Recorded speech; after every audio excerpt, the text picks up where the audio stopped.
Assalamualaikum warahmatullahi wabarakatuh. Salam guru penggerak. Salam dan bahagia untuk kita semua.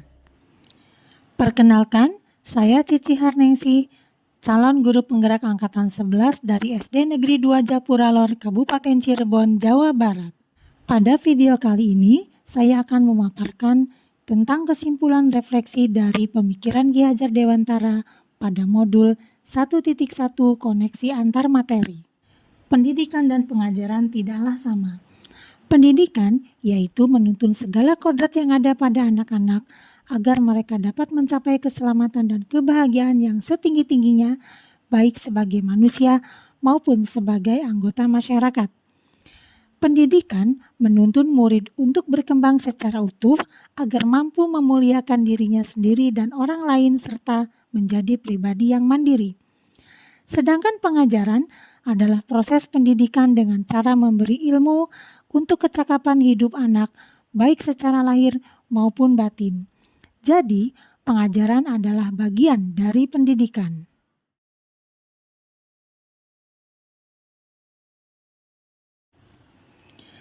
Sebelum mempelajari modul 1.1 tentang pemikiran Ki Hajar Dewantara, pembelajaran yang saya lakukan adalah biasanya saya hanya mentransfer materi, sehingga ketuntasan materi lebih penting daripada memahami karakter murid. Dan saya hanya menilai murid dari aspek kognitif dan psikomotorik saja. Saya menganggap jika nilai murid sudah di atas KKM, maka pembelajaran saya anggap berhasil. Selain itu, saya pun menganggap bahwa murid hanyalah sebagai objek pembelajaran, sehingga pembelajaran hanya berpusat pada guru atau yang biasa disebut dengan teacher center. Saya pun sering tidak memperdulikan murid apakah sudah benar-benar paham, karena yang menjadi fokus saya adalah hanya ketuntasan materi saja. Saya pun hanya meminta siswa untuk menghafal materi yang saya berikan, tanpa memikirkan bagaimana caranya agar materi yang saya berikan dapat difahami oleh siswa tersebut. Sehingga saya sering merasa gagal dan mengeluh jika banyak murid yang tidak tuntas setelah melakukan evaluasi.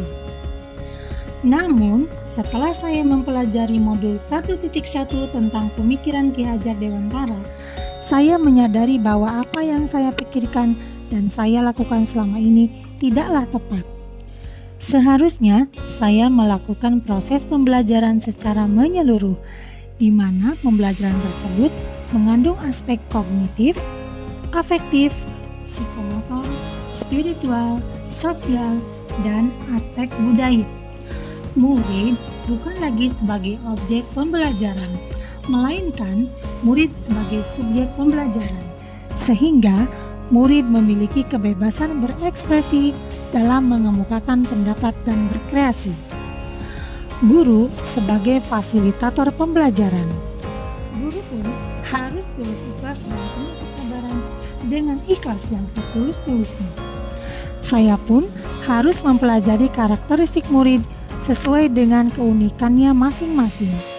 Selain itu, saya juga harus memberikan kesempatan pada murid untuk tumbuh sesuai kodratnya, baik kodrat alamnya maupun sesuai dengan kodrat zamannya.